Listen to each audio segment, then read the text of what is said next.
ছন্দোগ্যোপনিষদ ৬ নম্বর অধ্যায় ২ নম্বর খণ্ড ১ নম্বর মন্ত্রে বলা হয়েছে একম অ্যাভো অদ্বিতীয়ম, ঈশ্বর বা ভগবান এক অদ্বিতীয়।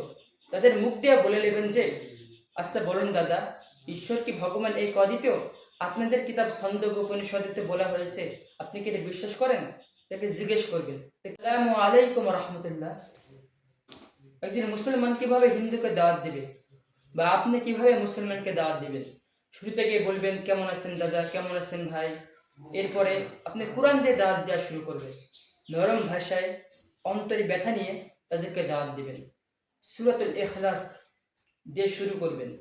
কুল হু আল্লাহু আহাদ, হে নবী আপনি বলুন আল্লাহ এক, আল্লাহুস সামাদ, আল্লাহ ওয়ামুখাপেক্ষী, লাম ইয়ালিদ ওয়া লাম ইউলাদ, তিনি কোনো সন্তান, তিনি কারোর থেকে জন্ম নেননি এবং কাউকে জন্ম দেননি।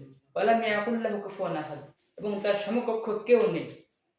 কোরআন দেয়া দাওয়াত দিবেন। এরপরে তাদের কিতাব দিয়ে দাওয়াত দিবেন।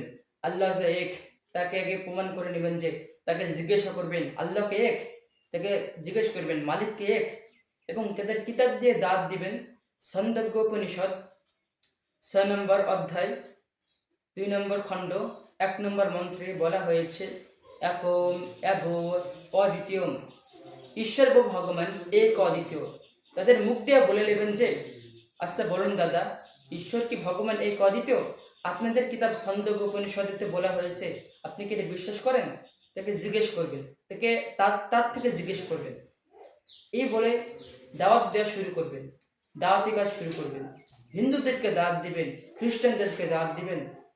সকল জাতি যারা আল্লাহ তাদেরকে মানে না, তাদেরকে দাওয়াত দেওয়ার চেষ্টা করুন।